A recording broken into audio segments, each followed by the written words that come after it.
Welcome to Notes from the Not There Yet, a podcast for those navigating life's messy middle.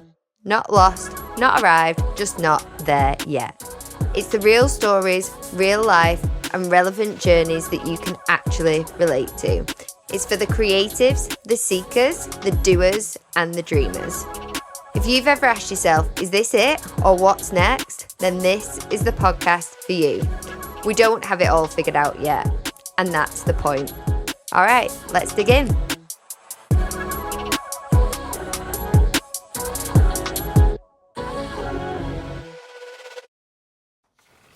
Hello. Today's episode feels like one of those kind of full circle moments for me because I'm joined by someone whose work has not only inspired me, but they've helped shape so much of what the Not There Yet project stands for. Dr. Katie is a veterinary surgeon turned keynote speaker, coach, mentor, and founder. But more than that, and more than any of the titles or the letters that she's got after her name, which is a lot.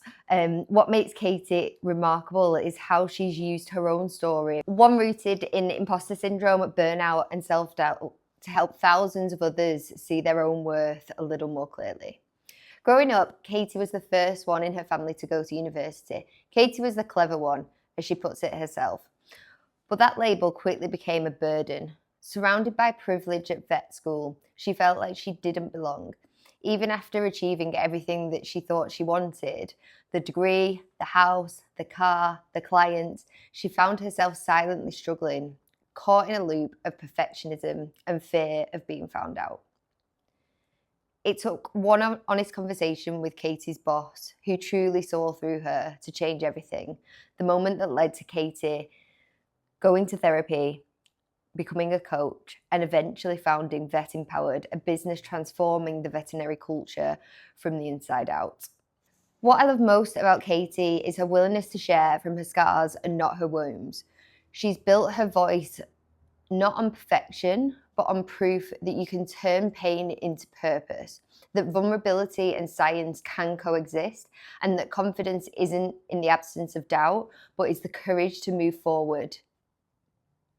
In this episode, we'll be talking about Katie's journey from self-doubt to self-worth, how to recognize and reframe imposter syndrome thoughts, because we all have them, what it really means to share from scars and not wounds, building a personal brand rooted in honesty, not perfection, and how to lead in life and work when you're still figuring out everything for yourself.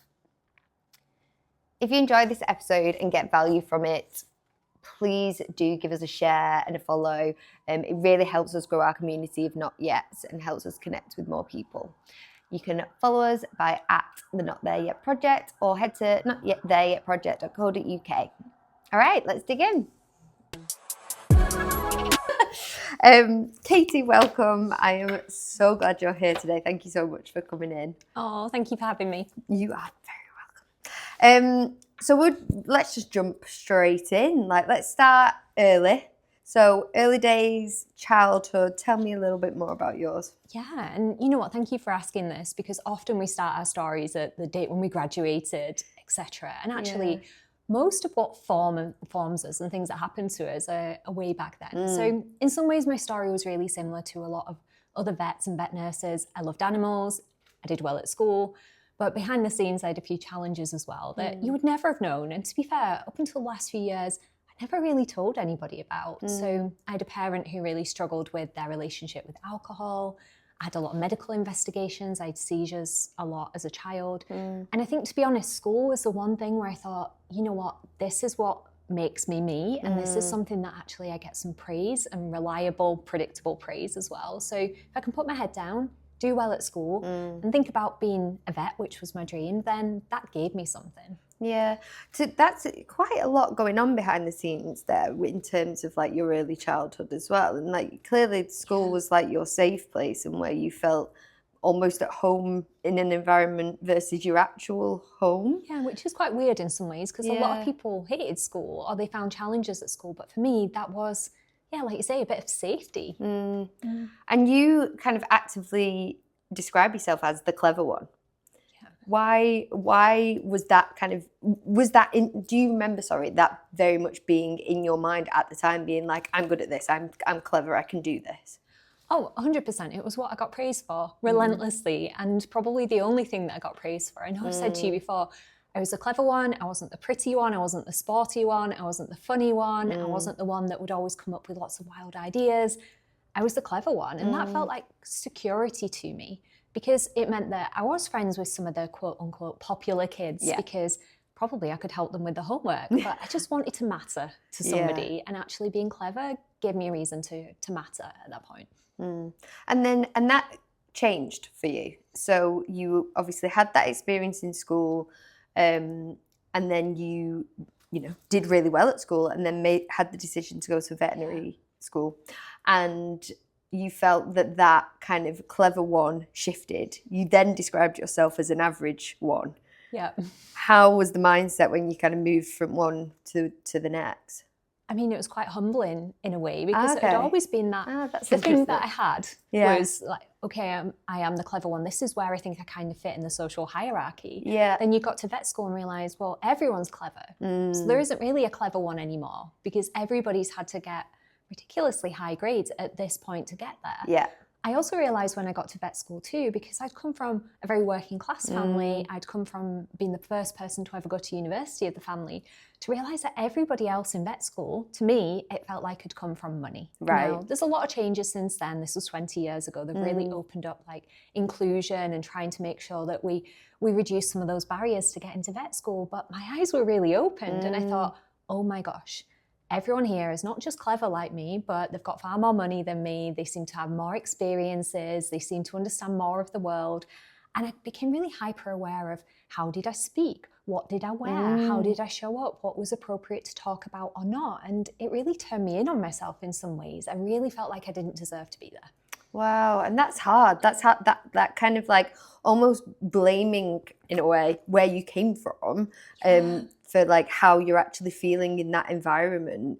Do you feel like kind of some of your home life as well kind of impacted the way that you were feeling in veterinary school, be it like as a result of, like you say, working class, or the class kind of feel, or just like your parents and that experience as well? Oh, probably on many levels. At the time, I never knew. Yeah, I had no awareness. that thing, isn't it? It's like you're looking back now and going, oh, maybe it was that. But like at the time. Yeah, at the time, I think someone once had said to me, because you come from a poorer school, sometimes it means that some of the universities will try and prioritise taking people from these schools. Okay. Now, the reality was, I'd earned my place there. I'd done all my placements. I got good grades. Yeah. I could do all the things they wanted me to do. I'd earned my spot. But this always just sat there on some level of me thinking, you're only here because they had to give out these spaces. And this is probably the reason why you've got it, which was absolute rubbish. But I always had just this undertone of, you're not good enough.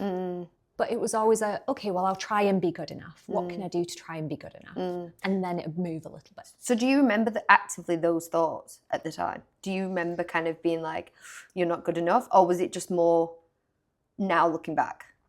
I don't think I had the vocabulary, and I don't think I had the awareness at the time. I think it was more in my actions. So I was very quiet. I never put my hand up to answer questions. If I was in a group of people that weren't my immediate friends, I really held back, because I think there was just a worry, what am I going to say that makes me seem a bit strange? What am I going to say that maybe puts me out of place? Or maybe that means that someone says, why would you say that? And I didn't want to have to deal with that. So I think I just stayed really quiet and just did what I needed to do, and hoped that I wasn't going to get asked to do anything or stand up. And if I did need to stand up, I'd just do the minimum that I needed to do, which is wild now, looking at what I do now. People don't believe that. Yeah, right. Do you feel like there was a change? So, when you were saying about like at school and you were like the clever one. Yeah. Do you, in that scenario, were you kind of getting up and answering the questions? I was, to an extent. Yeah. I'm just, like in terms of like that shift, like, was it actually going from school where you were this clever one, you almost like had a bit of confidence in yourself in that space, to then go to veterinary school and it be completely swapped around? It's a good question. I think college was kind of the intermediate piece there. Yeah, so that's I went true, to a high school until I was 16. Yeah. You'd been with a lot of the same people for 5 or 6 years. Yeah. Then you go to college and you are diluted into a bigger year group, and you've got your closer friends. And I did have a few friends who also wanted to be vets. They ended up going to different vet schools, and then you get into vet school. So I think it was a bit slower than it being a sudden change, but there was a shift from high school where, you know, I was one of the prefects and I was happy to stand up and talk about things, to suddenly being a bigger pool, more comparison, to then being at university and going, oh, that one thing that I felt made me matter on some level suddenly is just distinctly average. So what do we do now? And rather than understanding, you know what, we all bring unique things to the table. What do I bring? I am valuable. I matter. I just thought, well, if I can just stay over here and stay as small as possible and get through this, then I'll figure it out. Yeah. So that's what you did. So you stayed in almost in your lane, in your little small area. But you graduated. You did well. You then went on to get a job within your first veterinary practice. How did those feelings kind of follow you? I think there was definitely still an undertone of, I'm not good enough. And always, it'll be okay when. So it wasn't just, it'll be okay when I finish vet school. It became, it'll be okay when I'm 3 months out, when I'm 6 months out, when I can do this procedure on my own, when I can do this on my own, when I'm 12 months out. And I kept quitting things outside of my work. So all the hobbies that I had, I just shelved for a while and thought, you know what, I'll come back to these. But I never did. And it was always just this one big game of it'll be okay when. And I'd get there and the goalposts would move again and again and again for years. And externally, I was doing well. I was a good vet. I was caring. I was listening to clients. But rather than me realizing, you know what, it's okay to go and look things up. It's okay to ask for help. It's okay to ask for support. Every time I did that, I used it as a reason to discount anything that I did. So if I had a good case outcome, for example, but I'd spoken to one of the specialists at a referral centre, I'd think, yeah, it was really that person at the referral centre that did that, Katie. That wasn't really you. You were the middle woman. Or that was easy. Anyone could have done that. Anyone could have spotted what that case was. That's like textbooks. That's nothing special. And I think really that was another narrative of, well, you're not really doing anything particularly special. This is what anybody could do. And I was always just looking for like, what's that next thing that's going to get me some validation or make me feel like I matter, I guess. And was that it? Were you like kind of constantly craving that validation? Was that like what you were kind of actively seeking all the time? I think. And not consciously, by the way, like almost like, was that you were, you know, because that kind of, you were doing well, you were successful, you know, you had a house, a car, like you had a very long list of clients and they were all giving you positive feedback.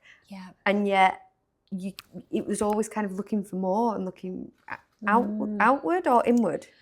I'd say it was probably a mixture of the two. I think the reality was the external validation temporarily remedied the lower self-esteem and the self-criticism. And I got so reliant on the external validation that I was always just looking for more of it. And I'm not against external validation, right? People need a little bit of that to extend. Let's not vilify it by any means. I think sometimes in some of the personal development spaces, we can vilify the fact that, you know what, you have to absolutely love you first and what everyone else thinks doesn't matter. And we're human, we're connected beings, we're wired for that. I completely agree with that. That's okay, but I was 100% in the external validation camp. So I tied my self-value to my case outcomes.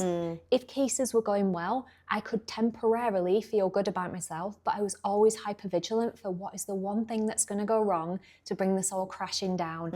And then that little part of me that thinks I'm not good enough is going to be proved right. So I was constantly trying to stop that happening rather than saying, you know what, actually, maybe I am valuable. Maybe these stories that I listen to, I didn't choose them. Maybe they were handed to me. Maybe they're not right. Maybe I do deserve to build a relationship with myself. But I never had the awareness to know that. I was just doing the best I could with what I had at the time. And that was leaning into, how can I make sure that I get as good a case outcome as possible? External qualifications, I started doing another one. And that was another game of, it'll be okay when, if I do my medicine certificate, as soon as I get that, that'll make me feel like I'm a good vet. I'll speak at the clients' evenings, I'll speak on the radio, I'll get the house, I'll get the car, I'll be the person that everyone wants to see. But because my mind was so vigilant for those little things, I'd pick up on the smallest of things that would not be an issue to anybody else. But that would be there like, oh, well, remember this, what if this happens? And I felt as if I was kind of stood on this pedestal that everyone had put me on. And it was so precarious. Like one person could just like nudge that, and I'd fall off it. And you just said there, a pedestal that other people have put you on, but had you put yourself on that pedestal? I think I kind of stood up there being like, okay, what is the view like from here? Yeah. Will this make me feel valuable? Yeah. And it was too scary to step off that or even think about coming off that. It's making me like anxious even thinking about it.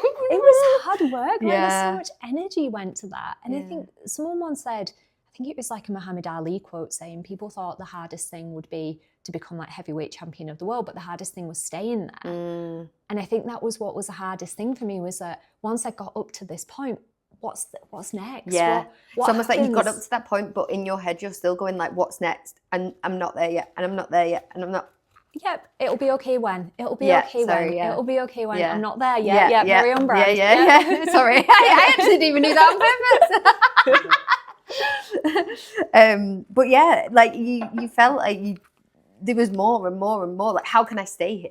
That like was you it. just How said. can I stay here? Yeah. How can I make sure it doesn't all come crashing down? Yeah. So and you know, you've said this, like you were torturing yourself. Like this is an internal torture. So how did that kind of come out of you in the day-to-day? Did it come out, or was it just all internal? It came out in many ways. I think at first it came out as almost hypervigilance, double checking things, sitting at home, ruminating, worrying about cases, never fully being able to switch off. And because that went on for years, eventually it almost became like a strange armor. And I went from being like the innocent, lovely, hypervigilant new grad who really cares to being quite sarcastic and being quite snappy and worrying that if people got too close to me, they might realize that she's not as good as we all think that she is. And that meant that there was this real disconnect of what people saw on the outside, which was knows a lot. She's a person that has all the answers. We'll go to her for them. And internally, I thought, I don't have all the answers, but I don't want you to realize that. Yeah. So if I can keep you at arm's length. I don't know if you ever remember Dr. House, played by Hugh Laurie. Yeah. Well, I like used the TV show. I used to feel as if like it was him in some weird way. Yeah. Of, I know I've got the answers, but if I can just be snappy and sarcastic enough, that can keep people at arm's length. And I'm really not proud of acting in that way, right? And I did repair those relationships and I really changed, but that was a coping mechanism. And I think that was a coping mechanism further down the line of overchecking things. It was, I am just trying to preserve any amount of energy that I have left and trying to reduce my interactions. And it's not something I'm proud of, but it's something that is always really important for me to share, because people now say, I can never imagine you be like that. No. I'm like, I was. Yeah. And it wasn't from like a deep down mean place. It was from a deep down, very insecure, very worried place. And at that time, again, like you were clearly conscious at this point of like kind of that feeling of like, if, you know, because you were actively keeping people at arm's length and therefore you were kind of conscious to those thoughts. But what were you actually thinking about those thoughts at the time? Or again, were you not there yet in terms of understanding it? I don't think I was there yet in terms of understanding any of my behaviours, to be honest. I think I'd started to notice that I was acting in a way that I wasn't proud of. But I think the real narrative I was listening to there was, they don't know what it's like for me. They don't understand what's going on for me right now. And it wasn't from a, oh my gosh, I'm so worried, poor me. It was a, they don't understand how hard that I'm working. Yeah. And the reality is the rest of my team were working really hard and they were doing their best as well. But I was so internally focused. I wasn't thinking about my impact of how I was about other people. It was just constantly, they don't get me. They don't understand me. They don't know how hard it is to be me. They don't know the challenges that I'm facing right now. And I don't think I even knew the challenges that I was facing in that moment. No. So interesting, like hearing you say that, because I feel some of the things and I've told you this, like I really resonate with like some of the thought processes you say them, because I feel like it's so easy almost to feel that way when you're in that mental space, when you feel like I'm just working so hard, like, you know, it's almost like an internal battle and you can't almost see other people's opinions or thoughts around it at all. No, and I think that's a very common thing. We do end up, it's almost from like a self-preservation or survival place. When we are so stressed, we're thinking, and not even thinking, like subconsciously focused on how do I survive this? That we're not taking that step back and coming back to this moment and regulating ourselves and in a place to connect with other people. Because it is a, how do I get through this? Yeah, how do I survive? And if you don't have that awareness, you've not understood that through lessons or getting to that point, then you don't know what you don't know, and you can only do the best that you can. Yeah, absolutely. So it was actually boss, wasn't it, that caught you, let's say? Yeah. And she was the one that sat you down and said, I don't know what to do with you anymore. Mm-hmm. How did that feel in that moment?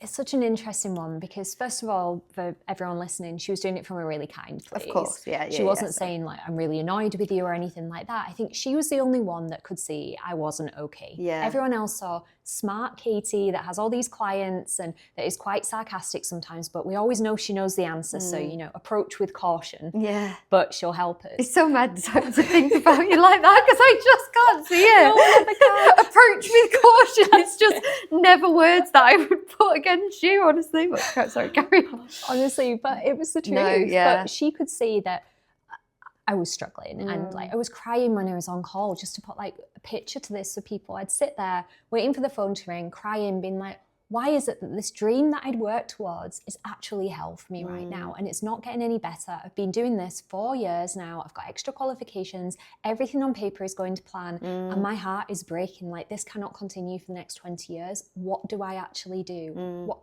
What did you I said do that wrong? to your boss?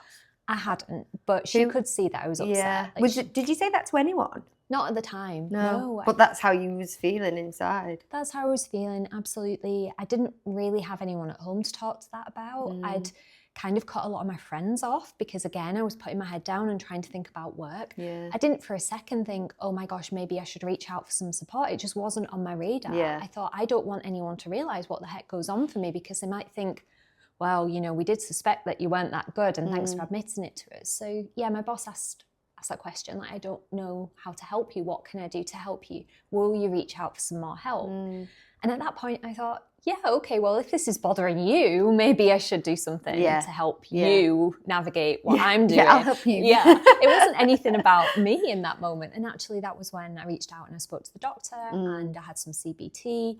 And I always say to people, it got me out of a hole. I'm glad that I did it. It helped me understand a bit more about thoughts and feelings. It was very much the next step forward. And I'm really grateful that she said that to me. Yeah. And we did have a good relationship. And I was really glad that she approached me in that way because it would have been really easy for her to say, you're being a bit of an idiot to all of my employees. Yeah. Sort this out. Yeah. And that would have been another stick that I beat myself with. You would have, oh, they don't know how hard I'm working and why can't they understand that and they can't see it. Yeah. And actually, she did just what was the right thing to do, which was, I can see that you're not okay. What can we do? Will you reach out for some support? And I'm really glad that I did. Yeah. Do you still speak to her? Are you still... I do, on and off. Yeah, I do. Because she was a big helping hand, really, wasn't she? Like, if it wasn't for that, then that wouldn't have got you on this path, you know, to where you are now, which we'll talk about in a minute. But it feels like she was a big turning point. She was a really good friend of mine as well. I think we had a mutual understanding where I was probably one of the first people that started realising the pressures that she was under as a boss as well. And we connected on a lot of things. I was really, really grateful. And she had a lot of impacts in my life in a lot of ways. She's an amazing person. I'm really grateful because that could have been approached in a really different way. As you say, it could have gone completely the other way. If even this slight tone shift in that could have actually sent you, like you say, on another complete other avenue. Yeah. So, so as you say, you went and started doing CBT. Yeah. Do you remember your first session that you did? Oh my gosh. I'm going to say no. I don't remember the first session. Do you remember an impactful moment of it? Because you did a group session, right? So the group program that I did was a few months down the line. Okay. So I'd always say CBT started me on the path of understanding a bit more about thoughts and feelings. And I had resistances to it when I was doing it. You know, I was still like, oh, this woman doesn't understand what it's like to be in vet med, blah, blah, blah. And it was more that I had to spend time with her and the more that I started to learn more about people and thoughts and feelings. I thought, you know what, this isn't exclusive to this profession. Yeah. Yes, we've got some more unique challenges, but there will be equivalents pretty much everywhere as well. I do remember probably a lot more about the group program that I did as well, because that was really pivotal to me. That like added an extra layer on there. Talk to us about that. So I think the one thing that I learned in this program, because there were 8 of us that were part of this program for a week, and we all shared our stories, and you started to realise how common so many of these pressures were. And you also saw a group of 7 other people around the table who were valuable people doing good stuff in the world that felt not good enough. And you could also see from the stories where this not good enough had probably been handed to them and they didn't choose it. And you could see that it was a wonderful human that felt like they weren't valuable. And you could see how valuable they were. And it just made me really angry to start with. Look at these 7 amazing humans who feel less than because of the words of society that are being handed to them. And it really started to almost like discredit that witness for me of going, you know what, those pressures that I listen to, maybe they're wrong too. Because every person around that table in some like ironic happenstance happened to have all the things that I thought that I needed. Yeah. So there were people with lots of money that still felt similarly. There were people that were like glamorously beautiful. There were people that were very settled in a relationship. There were people with more extra qualifications. And I thought, you know what, the answer isn't in the external stuff. And that was when I realized, you know what, I'm not the negative voice in my head. That's just a set of stories that I've either been handed through society, through social media, through friends, family, loved ones. Inadvertently, they just get handed down the generations. And that had been valuable the whole time. And that was probably the first time that I'd really connected back with myself of saying, you know what, I am valuable and I do matter. And that was 2 people, Richard Wilkins and Liz Ivory, who ran a program called Broadband Consciousness at that point. And that was really the start of me saying, you know what really needs to change here is my relationship with myself. Yeah. And remembering my value. And that was, 9 years ago. And that was a massive trajectory point. I've learned so much more since then and added to that. But that was really a point where I thought, you know what, I've been looking for the right thing in the wrong place. Yeah. I've been looking to be valuable in all the external stuff. And it was here, I was valuable all along. I just need to take some pressures off and choose to treat myself a bit more kindly. Yeah. How did you, when you were in that room and you kind of had that moment, because it feels like it was a real moment, like, how did that feel? Like, because you must have, I almost imagine it to be like, you know, like all your past like flicking in front of you, like scenes. Like, how did it feel when you kind of went, no, I am valuable, actually? A relief, just a massive relief and a weight off, because I feel like even when I was 13, 14, 15 years old, I put the same pressure on myself that like a corporate business person climbing the ranks. I'd always been top of the class all the way through high school, and I'd never understood what it was like not to be. So every test that you did, I put so much into because I was like, I can't fail this, I can't fail this. And I realized I probably never really had a childhood. I was just so serious all the time because I needed to be. Like that was how I'd survived. But actually, it was just a relief to say, you know what, I am valuable. You like felt held in a way of, I don't need to do anything. I don't need to perform. I don't need to achieve. Yeah, thank goodness. Yeah. So, you know, was it in that session or kind of through that time where imposter syndrome as a term, if you will, came to light for you? Had you heard it kind of being described as that previously? Because essentially everything that we've just talked through of that was imposter syndrome. It was your brain attacking you, torturing you, negative thought after negative thought. And that's the kind of general term, isn't it, for it? But when did you first hear that term? It was probably after that, to be honest. Right. So it was, I can't remember how much longer later, but somebody had asked me about applying to do a TED Talk and I wanted to share my experience. And I thought, you know what, actually, imposter syndrome really encapsulates my experience. Now, again, I've dived much further into this. Obviously, I did my master's, I studied more, I've read far more of the papers now. But essentially, I think imposter syndrome has so many cousins that go alongside it. And I'd gone past having imposter thoughts. I was experiencing anxiety. I'd got a lot of self-esteem challenges. There were lots of different like names you could put to that experience as well. And some people really resonate with the idea of imposter syndrome, imposter phenomenon, but I didn't have the words at that point to put to it. It was almost just an identity crisis. I got this idea of this is who I should be, and I kept missing out on who I actually was the whole time.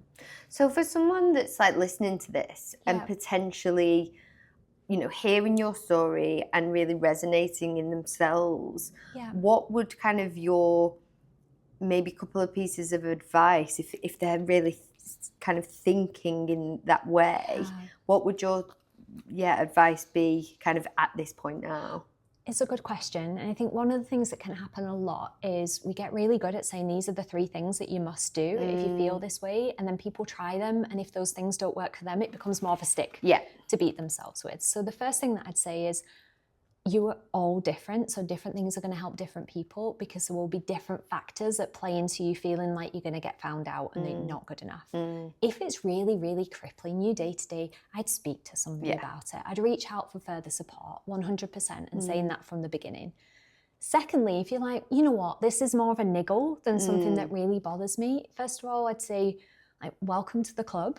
So many people have these worries, and it absolutely has nothing to do with your capability now or your capability in the future. The number of people over the years that I've coached that have done incredible things that also talk about feeling this way, it does not have any resemblances to how good you actually are.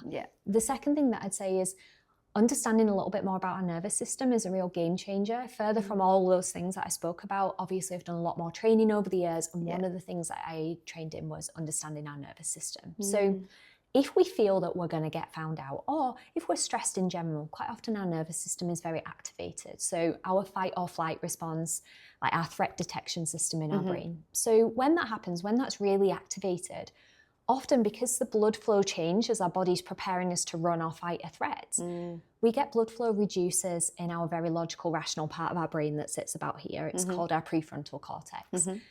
And that means that often when we're trying to figure out a situation and see, do I deserve to be here or not? If you're trying to figure it out in that state, you're not really best placed to look at it from an objective, logical, rational point, right? You're looking at it from a very emotional, very panicked, help me, I'm going to get found out. And then that's the lens that we see the world with. We just see all the reasons why I'm going to get found out.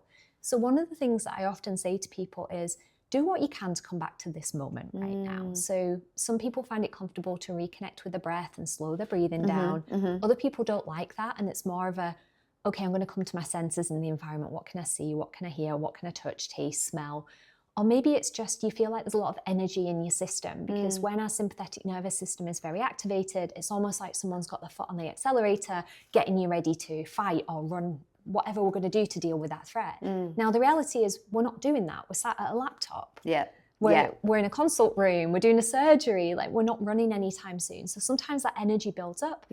And then when it's future cast, it becomes like anxiety. So your system's like, how are we going to deal with that? So you come back to the moment, say we're in this moment. Sometimes you might shake a bit of that off. So it might be, I'm going to have a walk around the block. I'm actually going to dissipate a bit of this and then come back to the moment again. So that's the first thing that I'd say. In those moments, you can't always trust your brain, right? Thoughts aren't facts. We know that. But at the same time, let's use our body as well, because in that moment, our body genuinely thinks that is a threat. So it's not going to randomly give you thoughts that say, this is cool, of course you deserve it. We're going to have to look at, can we just dial down the intensity of that a little bit? And that is a practice, and everyone's going to have different things that help them. And it takes practice as well. Like, you've got to kind of repeat that as well. Of course you do. The second thing that I'd say, so obviously seeking help is like a separate thing, nervous system regulation. Second thing would be, let's be a little bit more compassionate and curious about that experience. So often, if we lump every moment of self-doubt under, I'm an imposter, then we actually miss the granularity of the experience. Yeah, that's really interesting how you say that about like because obviously like there's so many different strands of what actually feeds into that as a whole. Yeah, and we miss that, right? So we just say, I feel like an imposter, and that can leave us feeling really stuck. Whereas if we find that granularity, or what we call emotional granularity, and put a few more words to it, that often points us towards a solution. So yes, that's the first term, but if we really dug deeper, is it, I feel really frustrated that I'm not getting credit for my work. Okay, cool, we've got something we can work with now. Maybe there's a conversation to have, or maybe you want to credit you for your work. Maybe it's, I'm feeling really stressed and overwhelmed right now because there's lots going on in my life. Okay, that would make sense as to why that feels really activating, and maybe it's not a very good time for us to judge whether we deserve to be here or not. Maybe we're going to deal with some of the overwhelming things first. So I'd say that. Second thing is to, and this is almost a CBT technique, is creating some space from those thoughts and asking, is there actually evidence towards this? So I'm an imposter. Are you actually an imposter though? Like, tell me what's the scenario evidence? And state, What is the evidence for it? What's the evidence against it? What would I say to a friend? What would I do for a friend in this situation? And some people find value in talking to someone and talking that through. Others like to write it down. It just creates a bit of a gap and creates a bit of space, and that can be really, really valuable. Just put pen to paper. You can look at the words. You can ask yourself the questions, and you can realize that most of the time, it's not that you're an imposter. Yeah. It's that you're listening to a lot of pressure, or maybe you need some support and you're a human being. Because again, like we say, loads of people that have done incredible things in this world have these moments. Yeah. Like, there are very few people that have done awesome stuff that come out and go, yeah, it was a breeze. I never had an issue.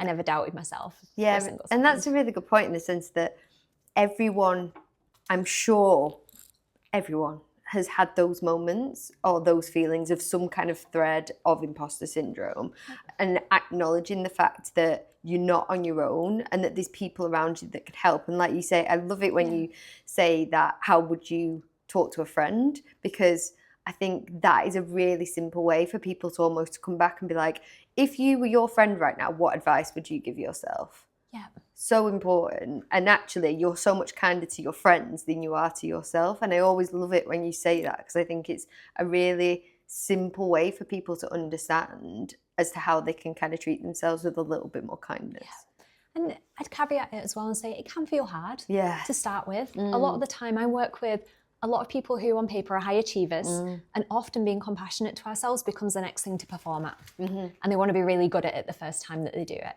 It takes practice. Yeah. It's building a relationship with ourselves. And sometimes it can feel hard to give those words because our nervous system is really activated. And that's why often I'll say, not just what would you say to a friend, what would you do for a friend? Because often it's easier to do something, even if the words aren't landing. So what would I do for a friend? I'd go and remind them of all the times when they have done well.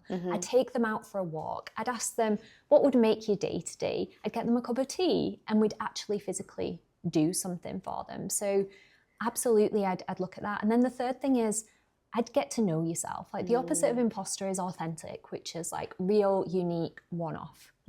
Get to know you. Like, what's important to you? What are your strengths? What lights you up? So that in that moment where you feel, I need to be someone else, you actually go, no, they're not my pressures. That's not who I need to be. This is who I am. This is what's important to me. And actually, I get to bring lots to the table. Because as we've said through this, a lot of those pressures are handed down through society, the stereotypes, the definitions of success and failure. And actually, when we strip those back and say, you know what, somebody probably needs to see a person like me doing this. And that will help them see it's a possibility as well, even if it feels difficult to me. It feels difficult, it feels uncomfortable because it's new. Not because I'm incapable or because I'm a fraud. And the final bonus one that I'd say is, what would actually be fraudulent in this situation?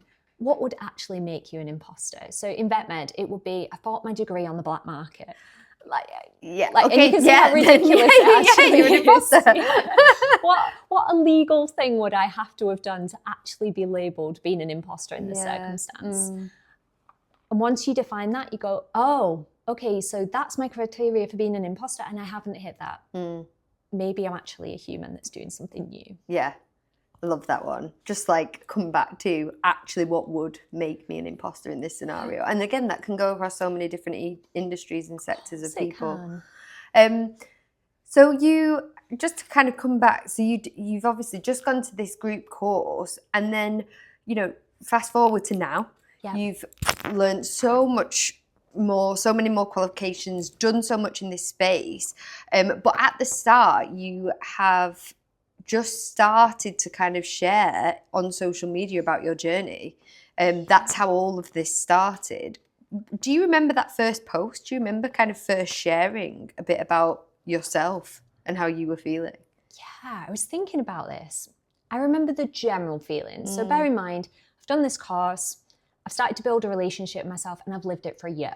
So I had no intention of starting a business or any of this stuff. And it was my colleagues, the ones that I've been really snappy and sarcastic with, that now I'd become the person they all come to for help and support, had said, you should really share this further. So I love that. What was such a change, and I bet that felt really good in terms of being able to. And you have openly said before, like, you went and apologized. You went and apologized for like how you were. I did. And I also acknowledge that it's going to take a while to build this trust back again. It's not, you know, the whole, I'm sorry for all of this. I had to look at how I was showing up consistently and kindly as well. But yeah, they encouraged me. So I went to post online. And at this point, I was just on the verge of leaving that job and starting to go on locum.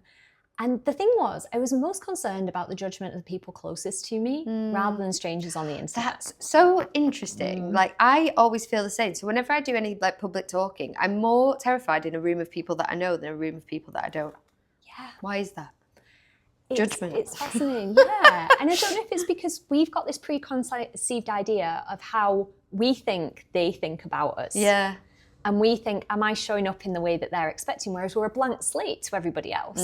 So if I show up as someone that wants to be really inspiring and interesting to a new audience, cool, that's the first interaction that they're going to have with me. If I had the people in that room that had dealt with me when I was Dr. House, I'm thinking, what are they thinking? Are they thinking, who does she think she is to be stood up there saying all these things? Yeah, so interesting. Yeah, as I was posting it, I was kind of thinking about my old colleagues, even though they were the ones that had really encouraged me to do it. I was also thinking about the people that I was in practice with, because they could have a conversation with you about it afterwards, right? They could say, oh, I saw that post that you did on the internet. And everyone has been nothing but encouraging. But I do remember that first time kind of really thinking, you know what I want to do here is so much bigger than my worries. So I'm going to do it. And it was fine eventually. But yeah, it felt scary first time. Yeah, I bet. But so incredible that you've done that, because now you've got a following of thousands on your social media. You started a business called Vet Empowered. You've done multiple other businesses. You're a keynote speaker. You're a coach. Like, you're essentially transforming the veterinary space in terms of mental health, imposter syndrome, and personal development, which is huge. It sounds really big when you put it like that, so thank you. I was like, I'll take it. But you have. And you spent the last 8 or 9 years not only helping and supporting yourself, but helping thousands of other people within the veterinary space, which is incredible. Thank you. You're very welcome. In that, I feel, you openly say you share from scars, not wounds, which I think is really powerful. And I've always said to you that I do feel like you come from everything from a very human place and a very learned place. And you've learned so much on your journey, but you simplify it and you make it relevant. How do you feel that you have been able to do that? Like, how do you feel that you are able to kind of share in that way? Oh, first of all, thank you. You're welcome. What kind of reflection. It's very true. I think with the scars, not wounds thing, I never want someone to read my post and feel more lost than they did in the first place. Yeah.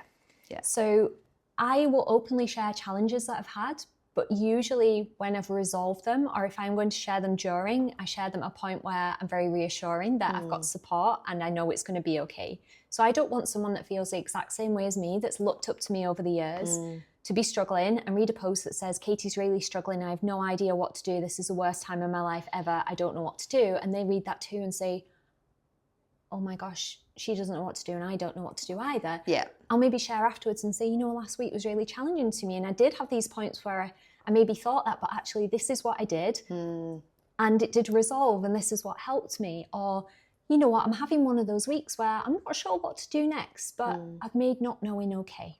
It's okay for me to not know. I'm not worried about the fact that I don't know. Yeah. I know that if I needed more support, I could do this. And I think that's probably been one of my biggest lessons is, what can I give the audience through sharing this? Yeah.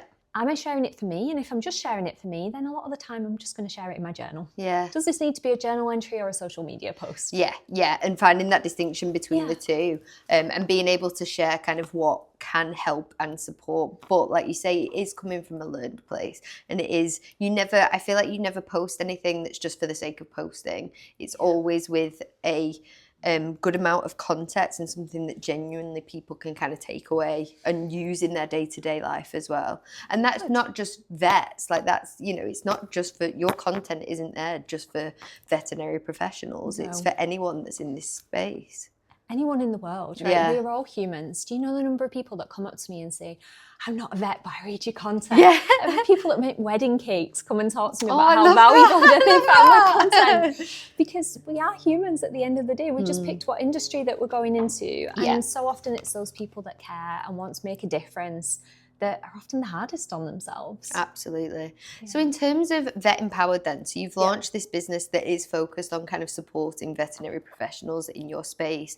What's a story that's kind of someone that you've worked with that's really kind of, I guess, impacted you and them probably? You know what? The perfect example came up this week, and I know she won't mind us sharing this good. because we've just done a social media post. So probably about 3 years ago, we had an amazing veterinary surgeon come and join our program. And what always happens is we do a discovery call every single time before the program, and we make sure it's the right fit for them. So Claire, who co-founded Vet Empowered with me, our biggest priority is that people get the right support. So we know there's a line between coaching and therapy, and we always have a call with people to make sure this is the right thing for you, we're the right people for you, zero pressure, let's make sure we're aligned. So I remember doing her call, and she'd outlined that she was just coming back from maternity leave. She was feeling very much like an imposter. She was feeling quite disenchanted with the profession in general, quite disconnected from what was important to her. And we chatted through everything, and we said, look, I feel like you'd be a good fit, see what you think. She came back, she was part of the program, and she shared so many amazing insights during it. And by the end of it, she said, you know what, this has been genuinely life-changing to me. I've reconnected with who I am. I've remembered that I matter. I've remembered that I'm valuable. I've realised that that little pesky negative voice in my head that's just really worried but is outdated doesn't rule everything that I do anymore. And she got so many incredible examples. And then last week she messaged us and she said, you know what, I really wanted to let you know how much you changed my life, because I remembered who I am outside of the profession. My life has changed. I remember that I matter now. And she said, I've actually just been crowned Mrs. Asia GB. I'll get that right. Gosh, amazing. And she said, I would never have gone for that in a million years, ever, without doing what I did with you and Claire. And she said, like, my life has totally changed. And that was years since we'd worked with her. And that is all over our Instagram at the moment, because we're just so proud of Tina for doing that and stepping forward and saying, you know what, I'm going to give this a go, not because it's going to make me more valuable when I get this crown, just because I want to inspire other people and I want to go out there, I want to do it, and I believe in myself to do it. But the most common phrase we get off the end of our programs is life-changing. Yeah. And a lot of the time, nothing external really changes that much. It's people valuing themselves, setting boundaries, being amongst a community of people who are doing the same thing, and realising, you know what, I do matter, and I'm valuable, and I'm important. How does it feel supporting people in that way?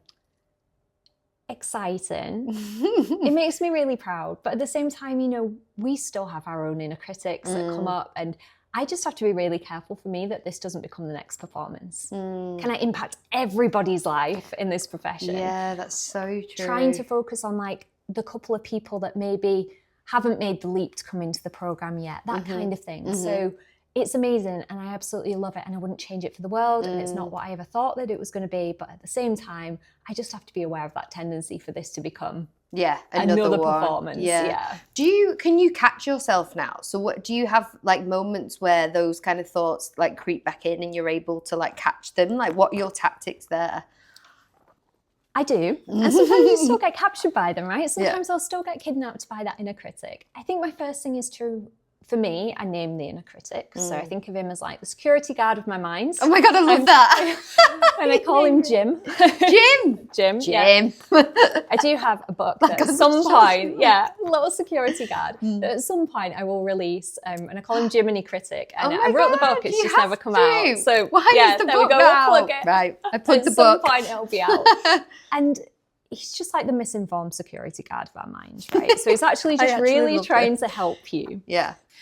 So there's a little bit of a story to this, and maybe it's worth me telling. So when I first started working within the veterinary profession and I'd learned everything that I had as a coach and all the other qualifications that I'd done, I started to notice something. And it was as people realised that they'd got an inner critic, they'd got critical inner thoughts, etc., they'd criticise themselves about criticising themselves. Whereas I knew, and you could tell people all the time that, you know what, it's trying to keep you safe, that we needed a little bit of an analogy or something that really brought that to life. And I was actually randomly in Tesco car park, and I'd had a message from somebody that used to be to do with a practice that I was once part of.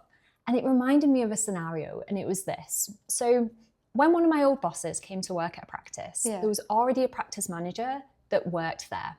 And he was really just going off every old boss's standard operating procedures, all their checklists, all the ways that he thought that things should be done, because that's what he'd always been taught. So when this new boss came along, she was like, right, this is the way that we're going to do things. And he would be like, no, you can't do that. This is terrible. You don't know what you're doing. And I'd have time in the office with both of them. So I'd have time in the office with the practice manager, and I knew he just really, really cared about my boss, and he just didn't want her to mess this business up. He wanted her to do it right. Yeah. But what he thought was right was just really outdated. Yeah. And she was really annoyed at him because she's like, for God's sake, he just needs to shut up. Like, he just needs me to let me get on with this. Yeah. And it just really, it just reminded me really, like, he was never called Jim, but Jiminy Critic became a thing afterwards. And I thought, that's just what it is. Like, it's like the security guard of your mind that took over your business. Yeah. And he's been trying to steer the ship for you. And rather than us pushing him away, we're like, oh, you know what? I know you're trying to make things better here, but that's not true anymore. Yeah. So you're kind of inviting him into a bit more of a conversation and a dialogue where you step back almost into being the boss of your life again. You're like, I hear you, but that's outdated. Yeah. That's not true anymore. Yeah. I know you've seen that. I know you're worried about what other people might think. And it kind of helped people bring a little bit more compassion to that bit rather than, oh my gosh, go away. Because imagine that you got Mike. It's so interesting, like doing it in that way, because I think it is almost easier sometimes to just be like, no. But actually, you do need Jim as a support, just at the right time and in the right way. Yeah, like, at the right volume, with the right insight. So some days, there are days when I'm just like, that's total rubbish, shut up. Like, this is just rubbish. You just imagine I don't know what I'm envisioning Jim to look like. We're like a little guy here. Yeah, carry on. So you're just like, this is rubbish. Yeah. But other times it might be, okay, they're genuinely worried. Imagine that you got a team member that was really, really, really worried that something was going to go badly wrong at work. Yeah. And you locked them in a room. Yeah. And they are genuinely, really, really need to tell you. They're just going to shout louder and louder and louder, and eventually they're going to burst out. So for me, it's a lot of like acknowledgement and compassion, but not thinking that Jim is the expert in the situation. You're like, I hear you. Thank you. We're not going into a big conversation. Sometimes, occasionally, I might almost think, you know, in a journaling piece, like, who told you that? Yeah. Where's that come from? That's not true anymore. But actually, I step back into being like the boss, the compassionate boss, the owner of this life and this business, and say, you know what, I know you're not going to like that I'm going to do this, but we're going to do it, and I'm going to show you that it's going to be okay. So it's like changing the relationship. Whereas previously, I thought like the inner critic was me. I thought Jim was me. And I thought everything that was said was correct and was true. And actually so many times it's outdated and it's worried. So yeah, pops up as many times a day as it probably used to do previously. I just don't give it as much of the time of day as I did. And some things with time would just quieten down. If I do something new, of course it's going to be louder. Yeah, right? Because it's in charge of security. Yeah, and it's a nervous time anyway if it's something that's new. And in charge of security. Understandable and normal. Yeah. And sometimes you can have that conversation of just, you shut up, that's rubbish. And other days it's, okay, I know we're really worried about this. And maybe going and talking that out with somebody else. But yeah, that's the analogy that we use a lot at Vet Empowered. I love Jim, it. the inner critic. Jim. And you just said then about journaling. So do you kind of acknowledge Jim in your journaling almost? I know you won't write it down, Jim, but do you kind of, just from a good journaling practice advice, do you kind of openly share all the thoughts and feelings within that journal? Yeah, I do. I mean, everyone's different. Some people love journaling. Some people don't find value in it. Sometimes if there's something people journal on and they think, you know what, this isn't actually bringing me value, it's making me feel worse, I'd tell them, you know what, step away and go and talk about that with someone else. But yeah, it's always a rule for me to be honest and non-judgmental and curious. And one of the questions I often ask myself is, would I choose to say this to a friend or not? And if the answer is no, it doesn't mean I'm making a bad choice. It probably means that Jim's choosing instead. Because I can consciously come back to the calm, conscious, connected, collaborative version of me and say, right, okay, what would I choose to say to myself instead? And what would I choose to do off the back of that? And sometimes that action is going to feel a little bit misaligned, like, oh, you know what, being kind to myself in this moment feels really weird, but actually that's the first step to there being a change. Nice. So moving forward then, looking forward, next 5 years, where do you kind of want, I guess, where do you want Vet Empowered to be supporting kind of your industry, and what do you see as the kind of required changes within your space or within the sector? Oh my gosh, this could be an episode in itself. I would love to normalise us seeing things like psychological safety and compassion and being trauma-informed as the norm, not within nice add-ons. Workspace. Within any workspace, absolutely. We do not know what anyone is bringing to the table. We don't know what challenges are going on at home for them. We don't know. It's not a conversation that you have when you join any kind of workforce, really. I know obviously there is more kind of mental health I'll say acknowledgement in companies, but to actually have active support and awareness, I think there's so much more that we need to do. There is, and I think to make it okay for someone to come forward and say, you know what, I'm really struggling with this, without us over pathologizing or starting to treat people differently, but just make it really clear, these are our support systems, this is where you can go, and make that as normal as what we do for a physical health challenge. And start to consider that everyone in that workplace is human. We're really quick to label someone as lazy or someone as abrupt, and actually getting a bit more curious. You're not going to be their therapist. You're not going to be like, oh, tell me about your childhood trauma, what's going on. But as a leader, for people to say, that's really interesting, that's unusual for them to show up in that way. You know what, we're not going to give them a disciplinary for being 5 minutes late. We're going to get them in the office and say, we've noticed this. Are you okay? Is there anything that we need to be aware of? Is there a way that we can support you? What's going on? Rather than, you know what, they're probably already having quite a tricky time, and now we've just added that on as well in the name of protocols and procedures. Absolutely. So yeah, I'd say more being human, more psychological safety, and just normalise us doing that too. In terms of what we're doing with Vet Empowered, that changes all the time. We get opportunities that come through. We just love supporting our community and the people of our community, and I love the opportunity to speak. Yeah, just lights me up. Oh, and what's next for you personally? What's in the sphere right now? Oh, this answer could change every week. Beth, honestly. I'm really looking at how to balance out slowing down with still creating impact, because I get so many opportunities brought to me, and I always want to walk my talk. I want to be in alignment. I want to look after myself, and I don't want to fall into that trap of it will be okay when. Again, I want to make now as okay as I can, even when there are challenges, even when there are things coming up. So I'd love to speak more. I love that my message is getting out there to people who aren't in the profession as well. Yeah, absolutely. And I think there's such an impact there, in my opinion. Like, obviously, you've already made an impact in your industry, but I think there's so much potential for you to make an impact outside of it. That's what I hope. And you know what? The biggest impact for me has always come from being myself. From not who I think that I should be. Every time that I show up and I share as me and I share from the heart, I'll tell you how many messages that I get. And every time that I've ever felt wavered to start showing up as somebody else, or to start showing up in a way that's maybe been like a little quiet pressure that I'd not even acknowledged, it hasn't felt in alignment. So I use that as like a little bit of a compass to say, you know what, the more me that I can be, and that is from a kind, compassionate, collaborative point of view, the more impact that I can make, but I have to look after myself to do that too. Absolutely. And I guess that's a piece of advice, isn't it? Be you, because that's where you're going to have the biggest impact.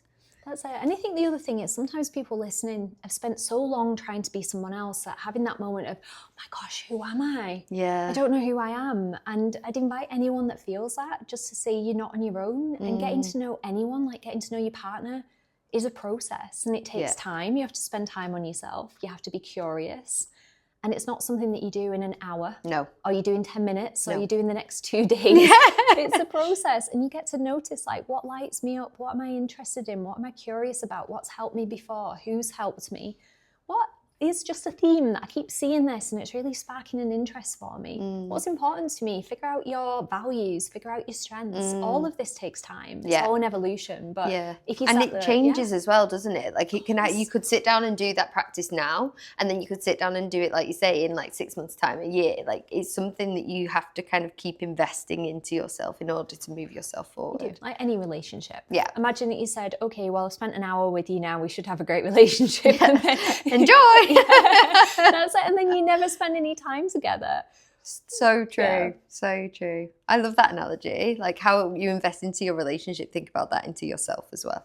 Yeah, 100%. And that is at the core of what we do at Vet Empowered, is we always say nothing's ever going to exceed that relationship. That is the most important relationship that you've got, so make it a good one. And it takes time, and it takes practice, and it takes, you know, sometimes doing things differently. And like we would do in any relationship, sometimes you're not always going to get it right. But actually you can learn, and you can repair, and you can tweak, and you can change, because we are the person we're guaranteed to wake up next to for the rest of our lives. Absolutely. Oh. And Jim.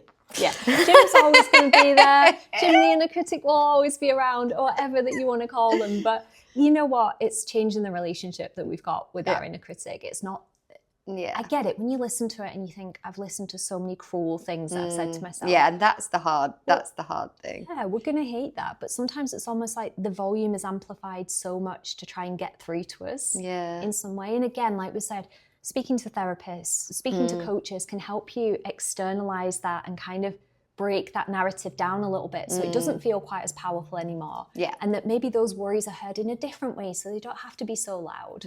But I love the analogy of the security guard. I do. I need to think about what mine's going to be called. I'm going to really put some thought into that. I love that. They can get a bit loud at times. Just like, I'll let you know. Right, we're going to do some quick fire questions, if that's okay. I've got 8. I can't remember if I sent how many I sent you, but 8. The answers will be pulled down from the knowledge bank anyway. What is a myth about imposter syndrome that you would want to bust?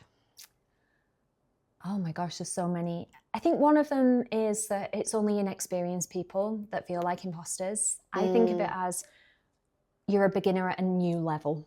So every time you step up, there's probably is going to be a little bit of a worry or a wobble. Yeah. And it's not just something at the beginning of your career. It can be something that pops up for anyone at any time. It doesn't mean that you are one. Yeah, absolutely. And not just career as well. It can be life. Starting a new fitness or eating a new diet or anything. Yeah, anything. Yeah. What is a book, podcast, or resource that's genuinely helped you? One of the things that's really helped me is self-compassion. Dr. Kristen Neff has a lot of books on self-compassion. She's also got a website full of free resources, very scientifically backed. It always makes me laugh that we need evidence to back that it might be good to be kind to ourselves. But yeah, we do have a lot of it. Yeah. And the evidence is quite astounding. So yeah, I go and check out Kristen Neff's work on self-compassion. Nice. We'll add a link. Amazing. What is one thing you do when self-doubt is creeping in? I breathe. I regulate my nervous system is one of the main things that I do. And I externalize what's coming up for me. And that will either be writing it down or sometimes speaking to someone that I love and just reconnecting back with someone or myself again. I think that's something that we really don't do enough. You know what I mean? Just like if you've got something in your head, just talk, or like you say, write it down, because that actually just like humanizes it and just makes it real. And it's really interesting, like this is not a quick fire answer. No, I know. So Sorry, I got it. From a point of self-compassion as well, when we are doubting ourselves, if we think that we're going to get found out or we're feeling not good enough, often we can be experiencing maybe shame or guilt or worry or fear. And often one of the things, the characteristic of that is isolation, because we don't want anyone else to know what's going on for us. Now, actually, the flip side of that is compassion, which is remembering we're all connected. We're all going to have moments like this, not to minimize them, but to normalize them. So sometimes I always think, how can I reconnect myself here? Because that's the tendency that we want to do when we are feeling worried, is to pull away from everything. That's part of the fight or flight response, right? We're not feeling safe to be connected. So if we can re-show ourselves, I can be connected. You have to choose your people, right? And you'll get to know who they are. But actually, just how can I reconnect back with someone here? So true. Like some of the times where I'm most stressed, I will just stop talking to people. I will go so inward on myself to the point where I don't message my friends back, or, you know, everything just seems like so overwhelming. And actually that's probably and definitely the worst I can do, because I need to go outward so I can release some of it. And view that where you can do, Beth, with as much compassion and curiosity, that's a very natural tendency for us to want to do. But actually, I think it was Gabor Mate said, safety isn't the absence of threat, it's the presence of connection.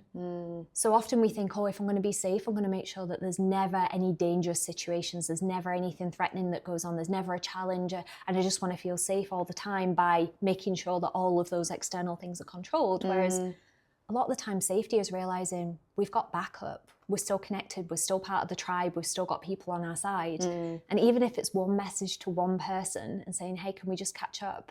And almost framing that as well of, I just want you to listen to me. You don't need to solve this. You don't need to fix this. You don't need to do anything about it for me. Have you got capacity just to listen to me? And often, I think you'll realise we feel so much better when we just do that. Let me tell you, let me say it out loud what's going on. Hear me. Please just hear me for a minute.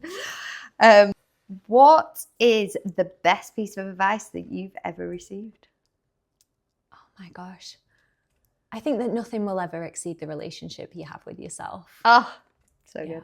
And that was from Liz Ivory, actually said it in that quote in that way. And yeah, no car, no house, no amount of money. We're always playing it'll be okay when, it'll be okay when. And if you get that thing and you still are not treating yourself with that kindness and you haven't worked on that self-relationship, it's never going to be enough. Yeah, so true. Oh, so good. Quick time. I'm not very quick at these. What's one message you'd love every listener to carry with them after this episode? I'd say that you matter. You matter and you're enough, and you always have been and you always will be. And that's not about your skills or your achievements. It's about you. At your core. And I think often we've all strived to matter in some way, and you've always mattered. Just remember that. I'd say that. I was like, in this conversation, I was like, I'm not going to cry, but it's true. We do all matter, and everyone needs to really understand that. Last two. If you could have a coffee and a real conversation with anyone, living or gone, who would it be? Oh my gosh. This is a really hard question. Yeah, curveball. Proper curveball. You know what I'm going to say, and this is this is probably where I'll cry. Probably my dad. So my dad's, as I shared, we had quite a difficult relationship when I was growing up. And understandably, I put quite a lot of barriers up. And my dad died about 4 years ago, and he died without knowing any of the things that I've done. So he didn't know that I'd won an inspiration award. He didn't know that I'd built this business, and we were still in touch, but I kept conversations very surface level from like a protective point of view that I only understood after he died, really. And I'd love to sit down with him and just say, look at this impact that I've created and look at what I did. And I know on some level, maybe I can believe that he can see it, but I'd sit with my dad and just say, look, I'm sorry I didn't share this stuff with you before. Look. Yeah. He'd be very proud of you. Thank you. He would. Last, but by no means least, if you had to finish this sentence, right now, I'm not there yet, but I'm working on, how would you end it? I'm working on remembering that there was here all along. Oh, love that. Oh. Thank you. Katie, that was amazing. Thank you so much. Honestly, I really appreciate it. And I know that listeners would have taken so much from this conversation. So thank you. If people want to find you and reach out to you and talk to you, where do they do that? Oh, well, first of all, thank you. And they can find me on Instagram, Katie Ford Vet. You can find me, Katie at katiefordvet.com. Drop me a message. Like I say, please do not be intimidated by the extra letters. I always say, you know, I had doctor before my name and 20 odd extra letters after, and none of them gave me me. So don't think, oh my gosh, like I've got this idea of this meaning something. Just reach out and talk to me if there's anything that I can help with. And I can vouch for that. And as I say, one of the most incredible things out of the many is that I feel like you just make helping people understand themselves so much easier and so much more relatable. So thank you for everything that you've done for me. And honestly, you have helped inspire this project that I'm working on as well. So thank you. And yeah, thank you for being here today. Thank you so much for having me. You're doing amazing things, Beth. Thank you. Yay! Well done. Thank Thank you for being the sun monitor.